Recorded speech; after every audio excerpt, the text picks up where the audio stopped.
जय सिया राम। कल्पना कीजिए, एक ऐसा राजा जिसके पास सब कुछ है, धन, वैभव, शक्ति, सम्मान, लेकिन फिर भी उसके भीतर एक बेचैनी है, एक सवाल जो उसे रातों को सोने नहीं देता। मैं कौन हूँ? मुक्ति क्या है? क्या यह संसार ही सत्य है या कुछ और? यही कहानी है राजा जनक की और उसके जीवन को बदल देने वाले एक महाज्ञानी अष्टावक्र की।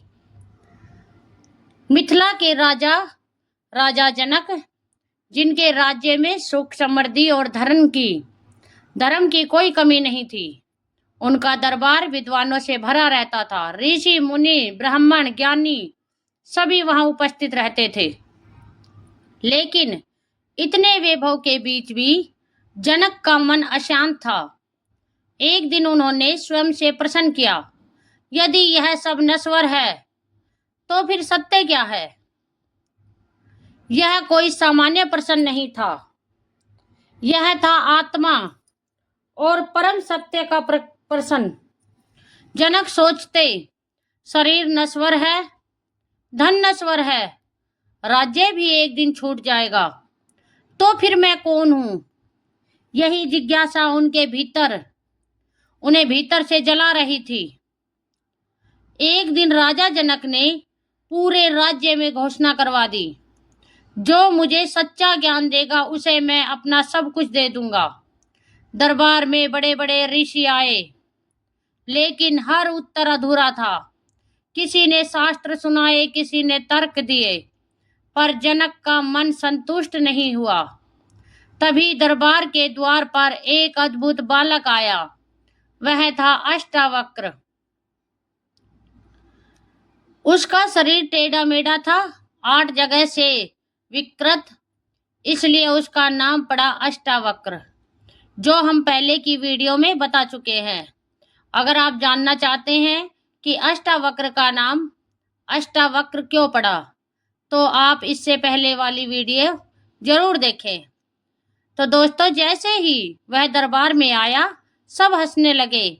अष्टावक्र ने मुस्कुराकर कहा, मैं सोचता था यहाँ ज्ञानी बैठे हैं, लेकिन यहाँ तो केवल चमड़े को देखने वाले लोग हैं। पूरा दरबार सन्न रह गया। राजा जनक ने पूछा, तुम ऐसा क्यों कह रहे हो? अष्टावक्र बोले, आप सब शरीर को देख रहे हैं, आत्मा को नहीं। यह सुनते ही जनक समझ गए कि यह कोई साधारण बालक नहीं है। उन्होंने तुरंत सिंहासन से उठकर अष्टावक्र को प्रणाम किया। मुझे ज्ञान दीजिए। अष्टावक्र बोले, हे राजन, यदि तुम मुक्ति चाहते हो तो विषयों को त्यागो। फिर उन्होंने कहा, तुम शरीर नहीं हो, तुम शुद्ध चेतना हो। यह सुनते ही जनक के भीतर कुछ बदलने लगा, जैसे कोई पर्दा हट रहा हो, जैसे सत्य धीरे धीरे सामने आ रहा हो। लेकिन क्या केवल इतना सुनकर ही जनक को मुक्ति मिल गई, या अभी असली ज्ञान बाकी है? अष्टावक्र आगे क्या बताएंगे? आत्मा और शरीर का गहरा रहस्य, अष्टावक्र गीता का मूल ज्ञान, जनक की चेतना में बड़ा परिवर्तन। तो दोस्तों, कैसे एक साधारण दिखने वाला बालक पूरे दरबार को हिला देता है। राजा जनक को पहली बार एहसास होता है, मैं शरीर नहीं हूं। लेकिन क्या सिर्फ इतना जान लेना ही मुक्ति है, या इसके पीछे छुपा है एक बहुत बड़ा रहस्य? आज हम उसी रहस्य को खोलेंगे। अष्टावक्र शांत स्वभाव से बोले, हे राजन, ज्ञान केवल सुनने से नहीं मिलता, उसे अनुभव करना पड़ता है। राजा जनक ने विनम्र होकर पूछा, मुझे वह अनुभव कैसे होगा? अष्टावक्र बोले, तुम न शरीर हो, न मन हो, न बुद्धि हो, तुम हो शुद्ध निराकार साक्षी चेतना। उन्होंने समझाया, शरीर बदलता है, मन बदलता है, विचार बदलते हैं, लेकिन जो यह सब देख रहा है वही तुम हो। अष्टावक्र बोले, जैसे दर्पण में अनेक चेहरे दिखते हैं, पर दर्पण कभी नहीं बदलता, वैसे ही तुम्हारे भीतर जो चेतना है वह हमेशा एक जैसी रहती है। राजा जनक ने पूछा, यदि मैं आत्मा हूं तो फिर बंधन क्यों महसूस होता है? अष्टावक्र मुस्कुराए, बंधन वास्तविक नहीं है, यह केवल अज्ञान अविद्या है। उन्होंने कहा, तुमने स्वयं को शरीर मान लिया, यही सबसे बड़ा भ्रम है। अष्टावक्र बोले, यदि तुम मुक्ति चाहते हो तो बस एक बात समझ लो, मैं शरीर नहीं हूं, मैं चेतना हूं। और फिर जैसे ही वह सत्य अनुभव में उतरता है, उसी क्षण मुक्ति मिल जाती है। राजा जनक सोच में पड़ गए, क्या इतना आसान है? क्या सिर्फ समझ लेने से मुक्ति मिल जाएगी? उनके मन में संदेह था। अष्टावक्र ने कठोर स्वर में कहा, हे राजन, तुम मुक्ति चाहते हो, लेकिन अभी भी संसार से जुड़े हो। त्याग केवल वस्तुओं का नहीं, अहंकार का करना होगा। अष्टावक्र बोले, वैराग्य का मतलब भागना नहीं है, बल्कि अंदर से मुक्त होना है। उन्होंने समझाया, राजा होकर भी मुक्त रहा जा सकता है, संसार में रहकर भी अलग रहा जा सकता है। जैसे लहर और सागर अलग नहीं है, वैसे ही तुम और ब्रह्मा अलग नहीं हो। अब जनक के भीतर कुछ टूटने लगा, अहंकार ढहने लगा, भ्रम मिटने लगा। उन्हें पहली बार महसूस हुआ, मैं वास्तव में साक्षी हूं। लेकिन क्या यह अनुभव स्थायी होगा या फिर मन वापस उसे बांध लेगा? क्या जनक सच में मुक्त हो पाएंगे? मन और माया का रहस्य। अष्टावक्र गीता के सबसे गहरे श्लोक। जनक की पहली झलक, आत्म साक्षात्कार। तो दोस्तों, राजा जनक को समझ आने लगा कि मैं शरीर नहीं, मैं चेतना हूं। लेकिन समस्या अभी भी बाकी है। मन बार बार भटकता है, संसार बार बार आकर्षित करता है। तो फिर मुक्ति कैसे स्थायी बने? आज अष्टावक्र खोलेंगे मन और माया का सबसे गहरा रहस्य। अष्टावक्र बोले, हे राजन, न कोई बंधन बाहर है, न कोई मुक्ति बाहर है, सब कुछ मन में ही है। राजा जनक ने पूछा, कैसे? अष्टावक्र बोले, जब मन विषयों में फंसता है तो बंधन होता है, जब मन शांत होता है तो वही मुक्ति है। अष्टावक्र ने कहा, यह संसार जैसा दिखता है वैसा है नहीं, यह सब माया है। लेकिन माया का मतलब क्या है?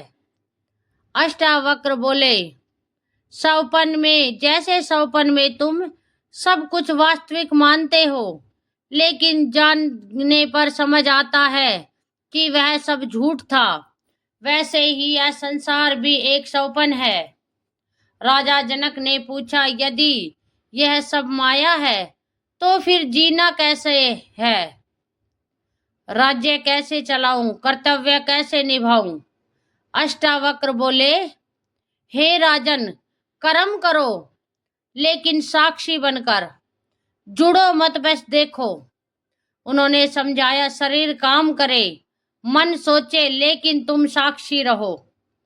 अष्टावक्र बोले, तुम कहते हो मैं करता हूं, यही सबसे बड़ा भ्रम है।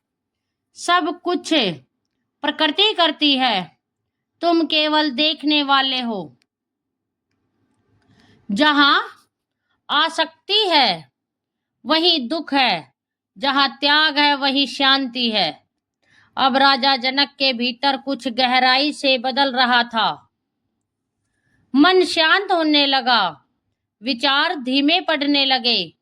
उन्हें पहली बार अनुभव हुआ, मैं वास्तव में अलग हूं। एक क्षण ऐसा आया जब राजा जनक ने सब कुछ छोड़ दिया, न राज्य का विचार, न शरीर का बोध, केवल शुद्ध चेतना। और उसी क्षण उन्हें आत्मा की पहली झलक मिली।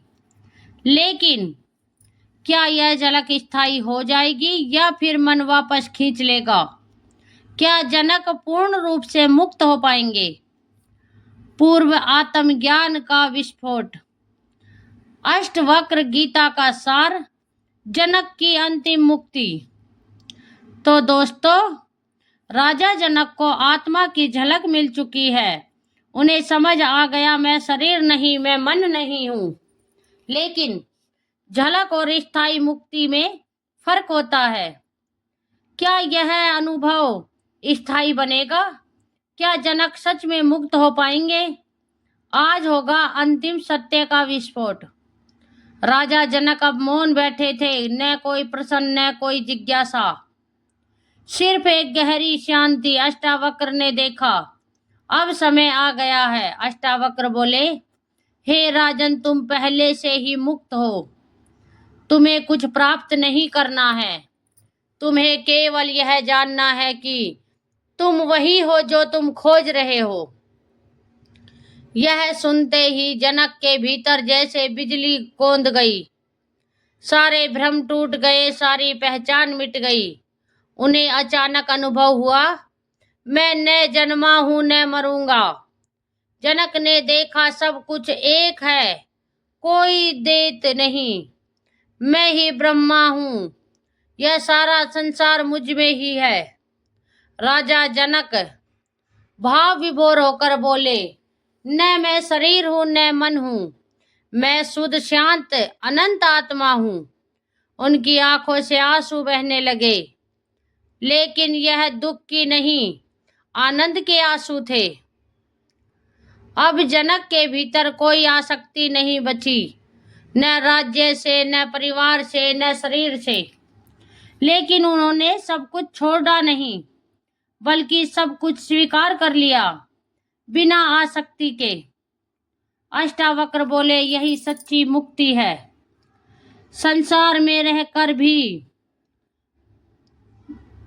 उससे परे रहना, कर्म करते हुए भी अकर्ता रहना। हे राजन, न कुछ पाने की इच्छा रखो, न कुछ खोने का भय, बस अपने स्वरूप में स्थिर रहो। जनक, अब राजा जनक केवल राजा नहीं थे, वे बन गए जीवन मुक्त। शरीर से राजा, आत्मा से मुक्त। उनका जीवन बन गया ज्ञान, शांति, आनंद, वह का प्रतीक। लेकिन क्या यह ज्ञान केवल जनक के लिए था, या हम भी इसे अपने जीवन में ला सकते हैं? क्या आप भी मुक्त हो सकते हो? अष्टावक्र गीता का पूरा सार, कैसे आप इस ज्ञान को अपने जीवन में लागू करें, मुक्ति पाने का सरल मार्ग। तो दोस्तों, एक राजा की जिज्ञासा, एक महाज्ञानी का उपदेश और अंत में आत्मज्ञान का विस्फोट। लेकिन सबसे बड़ा सवाल अब भी बाकी है, क्या यह ज्ञान सिर्फ राजा जनक के लिए था, या आप भी इसे अपने जीवन में ला सकते हैं? आज हम जानेंगे मुक्ति का सबसे सरल और सच्चा मार्ग। अष्टावक्र का पूरा ज्ञान एक ही बात में समाया है, तुम वही हो जिसे तुम खोज रहे हो। न कहीं जाना है, न कुछ पाना है, बस पहचानना है अपनी असली स्वरूप को। जनक की तरह जब उन्हें यह अनुभव हो गए कि मैं शरीर नहीं हूं, मैं मन हूं नहीं हूं, मैं केवल साक्षी हूं, उसी क्षण मुक्ति। अष्टावक्र कहते हैं, तुम पहले से ही मुक्त हो, लेकिन तुमने खुद को बांध लिया है। कैसे? मैं शरीर हूं, मैं करता हूं, यह मेरा है, यही है अहंकार। मुक्ति का सरल मंत्र सूत्र। अष्टावक्र का सीधा संदेश, कुछ मत करो, बस देखो, बस साक्षी बनो। विचार आए देखो, भावनाएं आई देखो, लेकिन जुड़ो मत। अब सवाल इस ज्ञान को जीवन में कैसे लाए, यहाँ है सरल तरीका। साक्षी भाव अपनाओ, हर चीज को देखो बिना जज किए। आसक्ति छोड़ो, न ज्यादा खुशी में रहो न दुख में टूटो, न भूत में न भविष्य में। तुम कभी बंधे ही नहीं थे। यह संसार एक जीवन सब एक खेल है और तुम केवल दर्शक हो। न कुछ खोया है न कुछ पाना है, तुम पूर्ण हो, तुम ही ब्रह्मा हो। अब यह कहानी सिर्फ राजा जनक की नहीं रही, यह आपकी कहानी है। आप भी वही हैं जो जनक थे, बस फर्क इतना है उन्हें समझ आ गया और आपको अभी समझना है। अगर इस ज्ञान ने आपके दिल को छुआ है तो इसे अपने जीवन में उतारिए। सिर्फ सुनिए मत, अनुभव कीजिए और याद रखिए मुक्ति कहीं बाहर नहीं है, यह आपके भीतर ही है। अब आपके पास इस ज्ञान को अपने जीवन में उतारे। तो दोस्तों, आपको ये वीडियो कैसी लगी